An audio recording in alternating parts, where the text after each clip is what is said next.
ሰላም የዲል ፎረም ቤተሰቦች 15ኛ ቀኑን በያዘው ኢራን እስራኤል ጦርነት ኢራን ከሂዝቦላ ጋር በመተባበር እስራኤል ላይ የሚሳኤል ጥቃት መክፈቷን ምሽቱ አስታውቃለች። የኢራን እስላማዊ አብዮት ዘብ ከሂዝቦላ ጋር በመተባበር እስራኤል ላይ የሚሳኤል ጥቃት መክፈቱን ከኢራን መንግስት ጋር ትስስር ያለው ታስሚን የተባለው የመገናኛ ብዙሃን አስታውቋል። የኢራን መንግስት ወታደራዊ ክንፍ የሆነው አብዮታዊ ዘብ እንዳለው እስራኤል ላይ በተከፈተው ጥቃት የባህር ኃይሉና የሰው አልባ አውሮፕላን ክፍሉም ተሳትፏል ብሏል። በጥቃቱ የሊባኖስ ታጣቂ ቡድን ሂዝቦላ ኢራን ደግፎ እየተሳተፈ መሆኑን ጦር ኃይሉ አስታውቋል። በቴል አቪቭ እና በእስራኤል የወረራ ይዞታ ስር ባለው ዌስት ባንክ አንዳንድ አካባቢዎች የአየር ጥቃት ሊፈጸም እንደሚችል የሚጠቁም የአንድ ጊዜ ደወል ተሰምቷል። አሁን ላይ ኢራንና ሂዝቦላ በከፈቱት ተከታታይ ጥቃት ሳቢያ የሞቱ ወይም የተጎዱ ሰዎች ስለመኖራቸው የታወቀ ነገር ግን የለም። ትራምፕ ጦርነቱን ማበቃው እርግጠኛ ሲሆን ነው አሉ። የአሜሪካው ፕሬዝዳንት ዶናልድ ትራምፕ ከእስራኤል ጋር በመሆን በኢራን ላይ የተካሄደ ያለው ጦርነት በተመለከተ ፎክስ ኒውስ ጋር በነበራቸው ቆይታ ከኢራን ጋር የጀመርነው ጦርነት እርግጠኛ ስንሆን ብቻ ነው የምናበቃው ብለዋል። ትራምፕ ጦርነቱ መቼ ማብቃት እንዳለበት ያውቁ እንደሆነ በተጠየቁበት ጊዜ ይበቃል ብዬ ሳስብ እርግጠኛም ስሆን በማለት መልሰዋል። አዲሱ የኢራን ጠቅላይ መሪ የተጎዳ ይመስለኛል፣ ነገር ግን በህይወት አለ ይመስለኛልም።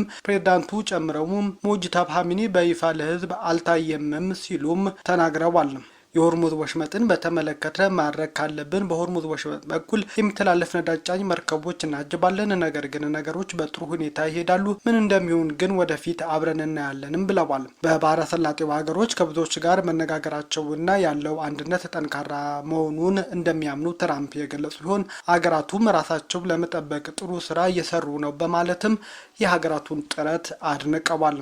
በወር 3000 መርከቦችና በቀን 20 ሚሊዮን በርሜል ድፍድፍ ነዳጅ የሚተላለፍበት የሆርሙዝ ወሽመጥ አሁንም ድረስ የዓለም የነዳጅ ኃይልን እያናጋ ነው። ለሁለት ሳምንታት በቀጠናው ጥቃት ምክንያት በፋርስ ባህረ ሰላጤ ሀገራት የሚመረተው ከፍተኛ መጠን ያለው ነዳጅና የተፈጥሮ ጋዝ የሚተላለፍበት የሆርሙዝ ወሽመጥ ደህንነት አደጋ ላይ መውደቁ በተደጋጋሚ እየተነገረ ነው። በዚህ ምክንያት በዓለም የነዳጅ ዋጋ ከፍተኛ ጭማሪም እያስመዘገበ ነው። አሜሪካና እስራኤል በኢራን ላይ የከፈቱት ጦርነት እስከሚቆም ድረስ ኢራን በሆርሙዝ ወሽመጥ በኩል የሚያልፍ መርከብ በሙሉ ኢላማ እንደምታደርግ አስታውቃለች። በተለይ የአሜሪካ እስራኤል አጋሮች ጦርነቱ ከተጀመረ ጊዜ አንስቶ እስካሁን ድረስ በርካታ መርከቦች በከባድ የጥቃት ስጋት ውስጥ ናቸው። አዲሱ የኢራን ጠቅላይ መሪ ሀገራቸው ወሽመጡን በመዝጋት ያላትን አቅም መጠቀሟን እንደምትቀጥል ማስፈራርተዋል። ዓለማችን ከሚያስፈልጋት የነዳጅ ምርት ውስጥ 20 በመቶ የሚሆነው በሆርሙዝ ወሽመጥ በኩል የሚያልፍ ሲሆን በየወሩም 3000 የሚሆኑ ግዙፍ መርከቦች ጠባቡን መስመር ያልፉታልም ተብሎ ይነገራል። ባለፈው የአውሮፓውያኑ ዓመት በቀን 20 ሚሊዮን በርሜል ነዳጅ በወሽመጡ በኩል እንዳለፈም መረጃዎች ያሳያሉ። መተላለፊያው ምንም እንኳን ጠባብ ቢሆንም ለግዙፎቹ ነዳጅ ጫኝ መርከቦች እንቅስቃሴ አመቺ መሆኑንም የዘርፉ ባለሙያዎች ይናገራሉ። የአሜሪካ መከላከያ ሚኒስቴር ፒት ሄግስት ዛሬ በሰጡት ጋዜጣዊ መግለጫ አሜሪካና እስራኤል የኢራን ወታደራዊ ኃይል እያፈረካከሱት ይገኛሉ ሲሉም ተናገሩ። የኢራን መንግስት በሀገሪቱ ሰማይ ላይ የአሜሪካን ሰንደቅ ዓላማ እየተመለከተ መሆኑን ጠቅሰው ይህም በከፍተኛ መጠን የሚፈሩት ነገር ሆኗልም ብሏል። የኢራን ጦር መሳሪያ የማምረት አቅም እንደተዳከመ ገልጸው የኢራን መንግስት እንደ አይጥ ከመሬት በታች እየተሽሎኮለከ ነው ሲሉም ተደምጠዋል። ሚኒስትሩ አሜሪካ በኢራን ላይ የምትወስደውን ጠንካራ እርምጃ እንደምትቀጥልም በጋዜጣ መግለጫው ላይ ዝተዋል። ኢራን በአሁኑ ወቅት አገልግሎት የሚሰጥ የአየር ኃይልና የባህር ኃይል እንደሌላት ገልጸዋል። የኢራን የሚሳኤል አቅምም 90 በመቶ አዳክመነዋል ብለዋል። ኢራን ተጨማሪ የጦር መሳሪያ የመገንባት አቅም እንደሌላትና ሁሉም የመከላከያ ተቋማ በቅርቡ እንደሚያወድሙትም ሚኒስትሩ ፒት ሄግስት አስረድተዋል። አዲሱ የኢራን ጠቅላይ መሪ ተጎድተዋል ሲሉም መከላከያ ሚኒስትሩ ለጋዜጠኞች ገልጸዋል። ቀደም ሲል ፕሬዝዳንት ዶናልድ ትራምፕም ተመሳሳይ መረጃ በፎክስ ኒውስ መስጠታቸው አይረሳም። በኢራን የሴቶች የመጀመሪያ ደረጃ ትምህርት ቤት ላይ ስለደረሰው ጥቃት መከላከያ ሚኒስትሩ ተጠይቀው አሜሪካና እስራኤል ንጹሃንን ኢላማ አላደረጉም ሲሉም ያደረሱትን ጥቃት ሸምጥጠው ክደዋል። ከፒት ሄግስት ጋር በጋራ መግለጫ የሰጡት የአሜሪካ ወታደራዊ ኃይል ጀኔራል ዳን ኬን በበኩላቸው ሀገራቸው ቅድሚያ የምትሰጠው ለሆርሙዝ ሰርጥ መሆኑንም ጠቅሰዋል። የመከላከያ ሚኒስትሩ የሆርሙዝ ሰርጥ በቅርቡ ሙሉ በሙሉ አገልግሎት እንደሚሰጥ ተናግረዋል። የአሜሪካ የመከላከያ ሚኒስቴር ግን በኢራን የሴቶች ትምህርት ቤት ማደሪያ ላይ ሀገራቸውና እስራኤል የፈጸሙትን የጦር ወንጀል ግን ክደዋል። የአሜሪካ የውጭ ጉዳይ ሚኒስቴር የኢራን እስላማዊ አብዮታዊ ዘብ ጦር ከፍተኛ መሪዎችን በተመለከተ መረጃ ለሚሰጥ አካል እስከ 10 ሚሊዮን ዶላር የሚደርስ ጉርሻ እሰጣለሁ አለች። ይህ ሽልማት ጥሪ የቀረበው በዋናነት የአብዮታዊ ዘብ ጦር ከፍተኛ አመራሮች ማንነት፣ ያሉበትን ስፍራ ወይም የገቢ ምንጫቸውን የሚያጋልጥ መረጃ ለሚሰጥ ግለሰብ መሆኑም ተገልጧል። አሜሪካ ይህንን እርምጃ የወሰደችው በሽብርተኝነት ለፈረጀቻቸው ለእነዚህ ወታደራዊ ተቋማት የሚደረገውን የገንዘብ የቁሳቁስ ድጋፍ ለማዳከም እንዲሁም የቀጠናውን ደህንነት ለማስጠበቅ ካለኝ ቁርጠኝነት እቅድ የተነሳ ነው ስትልም ተናግራለች።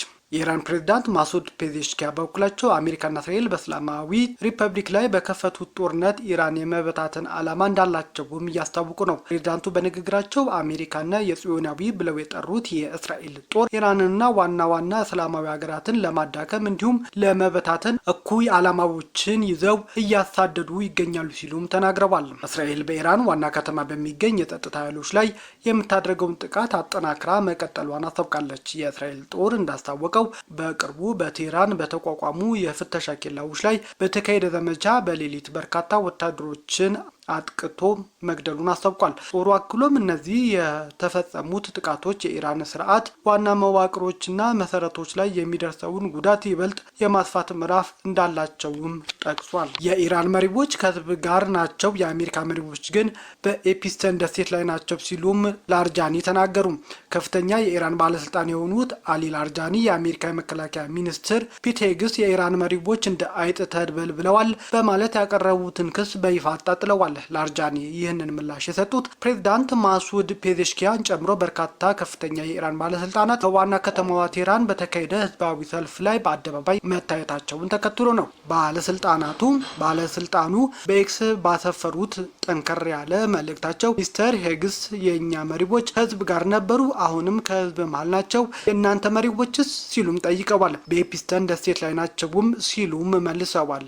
የኢራኑ ከፍተኛ መሪ ይህ የላርጃኒ ንግግር የሚያጠነጥነው በአሜሪካ ውስጥ ከሚገኙ እጅግ ሀብታምና ሀያላን ግለሰቦች ጋር የቅርብ ግንኙነት ነበረው በሚባለውና በወሲባዊ ጥቃት ወንጀል ተከሶ ህይወቱ ባለፈው ጄፈር ኤፒስተን አወዛጋቢ ታሪክና ደሴት ላይ መሆኑንም ነው። የአሜሪካው ፕሬዝዳንት ዶናልድ ትራምፕ በዋሽንግተንና በቴህራን መካከል እየተካሄደ ባለው ጦርነት የሩሲያ ፕሬዝዳንት ቭላዲሚር ፑቲን በኢራን የተወሰነ ድጋፍ እያደረጉ ሊሆን እንደሚችል ጠቁመዋል። ትራምፕ ከፎክስ ኒውስ ጋር ባደረጉት ቃለ ምልልስ ሞስኮ ለኢራን እርዳታ እያደረገች እንደሆነ ተጠይቀው ሲመልሱ አዎ ጥቂት እርዳታዎች ሊሆን ይችላል ብዬ እገምታለሁ፣ እርሱም ፑቲን እኛ ዩክሬንን እየረዳን እንደሆነ ያስብ ይሆናል አይደል ብለዋል። ፕሬዝዳንት ዶናልድ ትራምፕ በምላሻቸው ይህ የፕሬዝዳንቱ ንግግር የተሰማው ሩሲያ በአሜሪካ ጦር ላይ ሊውል የሚችሉ የደህንነት መረጃ ለኢራን አጋርታለች የሚሉ ሪፖርቶች ዋሽንግተን ላይ ከፍተኛ ጥያቄና ጫና እየፈጠሩ ባሉበት ወቅት መሆኑ ነው። ይሁን እንጂ ዋይት ሀውስ እነዚህ ውንጀላዎች ቀደም ሲል አቅልሎ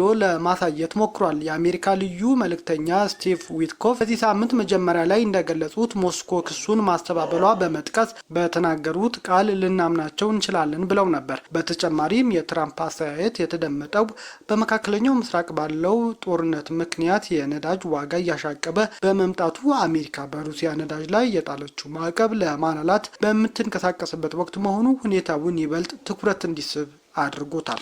ዛሬ ማለዳ በተከሰከሰው የአሜሪካ የጦር አውሮፕላን ላይ የነበሩ 6 አብራሪዎች በሙሉ መሞታቸው ተነገረ። የአሜሪካ ማዕከላዊ እዝ ሴንትኮም ባወጣው መግለጫ በምዕራብ ኢራቅ በተከሰከሰው የአሜሪካ የጦር ኃይል KC 135 ነዳጅ አዳይ አውሮፕላን ውስጥ የነበሩ 6ቱም የበረራ አባላት ህይወታቸውን ማለፉን በይፋ አረጋግጧል። አደጋው የተከሰተው ማርች 12 ኦፕሬሽን ኤፒክስ ፉሪ በተባለው ወታደራዊ ዘመቻ ወቅት ነው። አውሮፕላኑ ከስጋት ነጻ በሆነና ወዳጅ ኃይሎች በሚቆጣጠሩት የአየር ክልል ውስጥ በረራ ላይ እያለ መሆኑም ተገልጿል።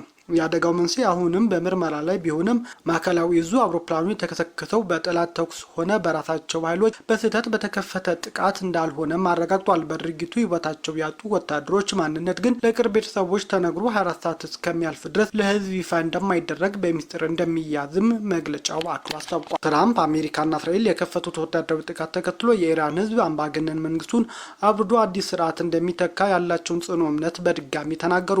ሆኖም ዛሬ ባስተላለፉት ቃለ ምልልሳቸው ይህ ለውጥ በአፋጣኝ ላይመጣ እንደሚችልም አብራርተዋል።